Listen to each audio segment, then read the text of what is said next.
Deixa eu respirar. Olá, pessoal.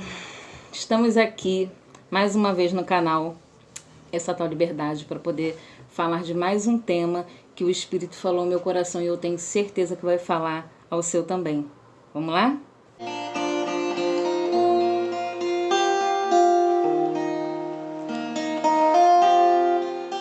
Hoje o nosso tema vai ser controle remoto.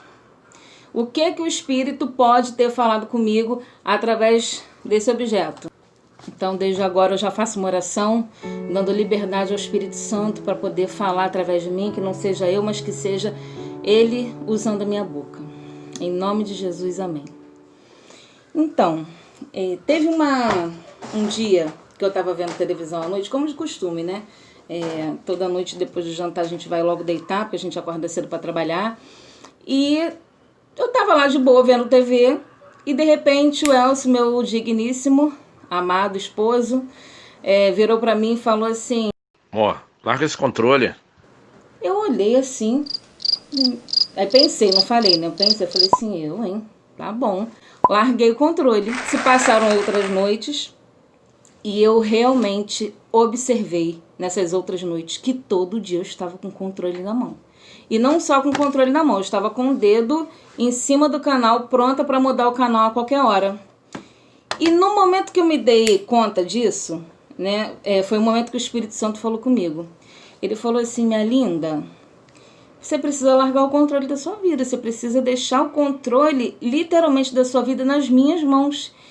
E eu tomei um susto, assim, sabe? Esse momento que a ficha cai é um momento que é como se as escamas dos nossos olhos caíssem e a gente conseguisse enxergar espiritualmente o que acontece na nossa vida. E isso é o falar do Espírito Santo, né? Ele se conecta com a gente, para ele nos conduzir da forma que ele quer. E nessa questão do controle remoto, ele falou claramente para mim: você não deixa eu controlar a sua vida. Quem está controlando a sua vida é você. E nesse momento, depois eu comecei a refletir sobre isso, né?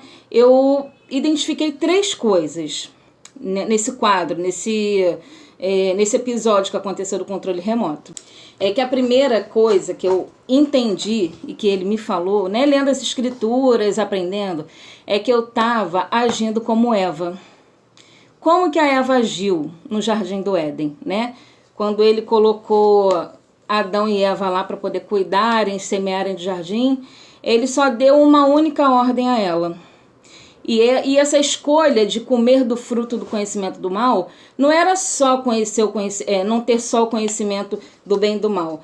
Naquele gesto ali, ela estava dizendo que ela queria ter o domínio da vida dela, que o domínio da vida dela não estava mais nas mãos do Senhor, não estava mais do Deus da criação que criou os céus e a terra, que inclusive criou ela e Adão. Esse controle ela queria para ela. Ela queria ter o conhecimento do bem e do mal. Ela não precisava ter esse conhecimento porque Deus é o dono de toda a sabedoria do universo. Mas ela queria ter. Essa foi a decisão dela, está embasada nisso, né? Ela acreditou na mentira da serpente, usada por Satanás. E ela quis ter o domínio da vida dela, assim como eu. O Espírito Santo me mostrou isso, né? Que eu estava agindo da mesma forma, querendo ter o controle disso. Isso a gente já vai para o segundo ponto de entendimento. Como que eu queria ter o controle da minha vida se uma vez lá atrás eu já tinha entregue minha vida a Cristo? Eu vou voltar um pouquinho de quando eu me converti. Porque assim, o que é a conversão? Né? A conversão, hoje eu entendo, depois de muito tempo que eu estou estudando, que eu tenho buscado, hoje eu entendo que a conversão é uma mudança de rumo, né? Você deixa de seguir um caminho igual um soldado. O soldado está lá seguindo o caminho, aí o chefe dele, o comandante, dá uma ordem, ele meia volta, vou ver. E ele sai do caminho que ele estava seguindo e vai por um outro caminho. Isso é a conversão. Que antes eu achava que conversão era só mudança de religião. E o cristianismo não é religião, né? O cristianismo é relacionamento com Cristo. E eu tive que fazer esse retrocesso para poder entender o porquê que o Espírito Santo não estava no controle da minha vida, que quem estava era eu. E eu fui fazendo todo esse caminho de volta E na época em que eu me converti, eu ficava assim, Senhor, eu te conheço desde quando eu nasci. Eu achava que eu conhecia Cristo, né? Porque eu já ia à missa com a minha mãe há muito tempo, já fui a alguns outros lugares de outras religiões com ela, e tudo fala sobre Cristo, né? O Cristo que o mundo nos apresenta. Então era esse Cristo que eu conhecia. Aí quando o pastor falava assim, você aceita Cristo como Senhor e Salvador da sua vida? Eu ficava assim, gente, eu aceito. Como que eu não vou aceitar Cristo? E eu comecei, durante o meu processo de conversão, eu comecei a orar e falei assim, Deus, o que significa aceitar Cristo na minha vida? Porque aí eu comecei a entender quem era Deus, quem era Cristo, quem era o Espírito Santo, o que significava a Trindade. Eu comecei a fazer essa busca. E ele falou assim pra mim, Tati, minha linda, você precisa racionalizar isso. E eu comecei a racionalizar. Eu comecei a pensar, ele me levou a fazer a seguinte reflexão. Se hoje uma mulher chegasse para você e falasse assim, Tatiana, eu estou grávida, não casei ainda, sou virgem, mas eu estou grávida, e é do Espírito Santo, eu tive um sonho com um anjo, e ele me disse que eu geraria o Filho de Deus. Aí nessa hora eu falei assim, meu Deus, é nisso que eu tenho que acreditar. Porque se a gente racionalizar para os dias de hoje, é algo assim que é muito difícil a gente acreditar. A gente crê porque foi contado há 2000 anos atrás e muita gente já acreditou nisso antes da gente. Então a gente já tá no embalo. Mas viver isso é diferente. Né? Então, assim, eu desafio você a fazer essa reflexão. Se você ainda não conhece a Cristo, ou se conhece a Cristo e tem algumas dúvidas, será que você acreditaria que uma virgem geraria o Filho de Deus hoje, né? Trazendo para os nossos dias de hoje? Porque isso é questão de fé, é sobrenatural. O natural não explica. O sobrenatural é isso, é o que a ciência não explica. Então, eu comecei a entender a partir daí o que era fé. E a mesma coisa a ressurreição. Né? Será que eu acreditaria hoje que uma pessoa que morreu, que eu vi tomar um tiro, né? Estou trazendo para os dias de hoje, que eu vi tomar um tiro, ressuscitaria se eu não vi o corpo? Mas a pessoa já tinha falado que ia ressuscitar. Será que eu acreditaria mesmo? Então eu comecei, o Espírito me levou a racionalizar tudo isso. E eu comecei a ver, a enxergar a grandiosidade do que é você crer no plano da salvação de Cristo, no plano da salvação de Deus que fez através do Filho dele. Vai ter um tempo em que eu vou fazer uma série só sobre o plano da salvação. Então vocês vão poder acompanhar um pouco desse plano também, que é a chave principal da nossa vida. Porque existe um plano para a gente crer em tudo isso.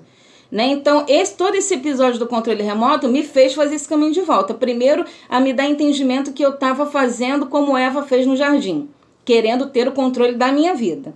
O segundo era saber quem era esse Deus que eu servia. Quem era esse Deus que eu servia? Então, ele me fez fazer esse caminho de volta e me fez enxergar que quando eu aceito Cristo como Senhor e Salvador, único Senhor e Salvador na minha vida, ele precisa ser o controlador da minha vida. Ele precisa ser o Senhor da minha vida. O meu Salvador e Senhor da minha vida. Todas as minhas decisões precisam passar pelo meu Senhor. Todas as minhas decisões precisam passar pelo filtro do Espírito Santo. Então, Jesus estava comigo, mas ele estava no banco do carona. Ele não estava no volante. Eu não tinha deixado ele dirigir aí na minha vida. E isso é um processo, tá, gente? Isso não é de um dia para o outro que eu aprendi, não. E essa permissão que a gente vai dando para o Espírito controlar a nossa vida é um processo diário, é uma decisão diária, às vezes de hora em hora, você ser submissa ao Espírito, e é assim algo que gera muita bênção na tua vida. Porque às vezes a gente fica dando murro em ponta de faca a vida inteira por não deixar o Espírito controlar a nossa vida, sabe? E é cansativo, né? Aí também a gente já faz um link com o terceiro ponto. Eu estava me sentindo cansada, espiritualmente, mentalmente, fisicamente. E ele começou a me explicar que era por tudo isso. Lá em Mateus, ele fala assim, Vinde a mim, vocês que estão cansados e oprimidos, e eu vos aliviarei. Então, ele estava me dizendo que eu estava carregando uma carga que não era minha. Porque quando Cristo completou o sacrifício dele na cruz, através daquele sacrifício, ele levou tudo de ruim. Tudo de ruim que havia, que pode um dia nos afligir, que pode vir afligir a nossa alma.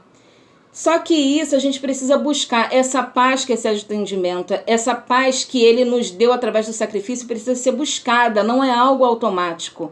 Não é algo que alguém fala para você, alguém prega para você o evangelho, agora eu aceito Cristo como Salvador. E a sua vida vai virar um conto de fadas. Não é assim, primeiro que o evangelho não é um conto de fadas. Ele já disse que no mundo teríamos muitas aflições, mas que tenhamos bom ânimo, porque ele estaria conosco. Né? A diferença de quem aceita Cristo é que a gente tem uma esperança. A gente tem uma esperança, a gente tem um Senhor que toma decisões por nós.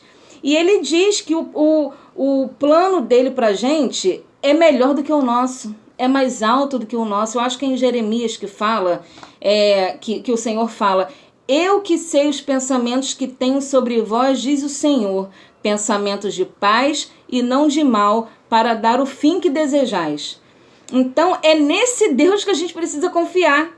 É nesse Deus que a gente precisa entregar a nossa vida, né? Eu falo nós, mas assim, isso, Deus falou muito profundo comigo. Eu tenho 37 anos e desde a minha conversão, que eu me converti verdadeiramente em 2016, depois eu vou fazer um outro vídeo falando sobre o meu testemunho de conversão. Então, desde 2016 a 2020, são 4 anos, e são 4 anos de processo, e esse processo continua pelo resto da vida, né? A cada dia que a gente se submete a nossa vontade ao Espírito, a nossa vida é conduzida de uma forma plena, onde a gente consegue enxergar a mão graciosa e misericordiosa de Deus. É muito maravilhoso isso, gente.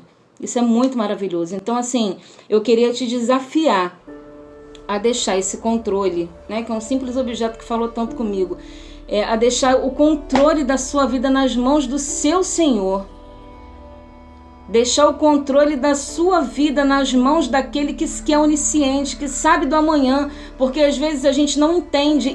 E assim, Deus tem a supremacia, ele tem a soberania, ele não precisa explicar pra gente porque ele fez isso, ele fez aquilo. Mas a gente precisa buscar muita misericórdia dele, porque às vezes acontece algo na nossa vida, como já aconteceu na minha, quando eu perdi minha mãe.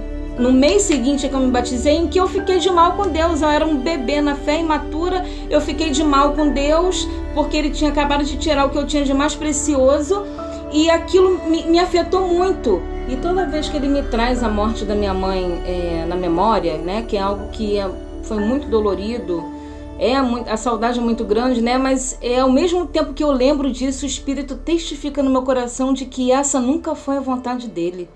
É por isso que a separação da morte dói tanto, porque a gente não nasceu para morrer, a gente nasceu para viver para sempre. Mas com a queda, isso é uma consequência, né? Nossa morte física. Então esse não era o plano dele. Assim como não era o plano dele a gente passar por doenças, passar por provações, passar por filas de hospitais, passar pela doença do câncer, passar por todas essas enfermidades, violências, abusos que a vida nos apresenta. Esse não era o plano dele. O plano original dele era que a gente tivesse uma vida plena e perfeita, mas com uma decisão errada, uma decisão de ter o controle na própria mão, de ter o domínio próprio, fez com que a gente vivesse e provasse tudo de amargo que o mal proporcionaria. Então esse Deus soberano, né, que levou minha mãe, não era esse o plano dele. O plano dele era que ela vivesse comigo aqui para sempre. E hoje eu entendo isso, né? Porque antes eu culpava, eu tinha uma relação com ele de vou ficar de mal. E hoje em dia eu entendo que a misericórdia dele é muito maior do que eu imagino. Sabe? Então a gente precisa confiar plenamente que Deus sabe lá na frente o que é melhor pra gente. Hoje eu não entendo, eu ainda não entendo o porquê que ele tirou minha mãe tão cedo, mas ele sabe. E ele não precisa me explicar. O meu papel é confiar, é ter fé num Deus que sabe de todas as coisas, num Deus criador que me criou. Não fui eu que criei ele que me criou. Então eu preciso ter fé nesse Deus. Eu preciso ter fé em que Ele me ama, em que o amor dele é superior a qualquer coisa, e a misericórdia dele vai andar comigo todos os dias, a cada manhã ela vai ser renovada. Queridos, e a fé é isso, né? Primeiro, a gente racionaliza ela para a gente poder ter uma fé cristã consciente, não uma fé louca, né? Que acredita em qualquer coisa. A gente tem uma fé consciente, essa racionalização da fé, para depois haver o sobrenatural do Espírito Santo, que é o convencimento. Porque não sou eu que te convence, não é o pastor, não é a pessoa que prega para você. Somos instrumentos nas mãos do Senhor. Quem convence o ser humano da verdade, da justiça e do juízo é o Espírito Santo. Então, primeiro, a gente precisa fazer esse exercício de fé consciente para depois o Espírito Santo fazer o sobrenatural, né? Que é o nosso convencimento. A gente crer no sobrenatural, crer no que a fé não explica. E isso é muito maravilhoso. Então, a partir do momento que a gente decide acreditar com a nossa consciência, a nossa inteligência, a gente ouviu, a gente entendeu e a gente decidiu crer, o Espírito Santo vem e convence o seu coração. Porque crer com a nossa consciência é muito diferente do que crer com o coração, né? Então, esse papel é do Espírito Santo do Senhor, e isso é maravilhoso demais.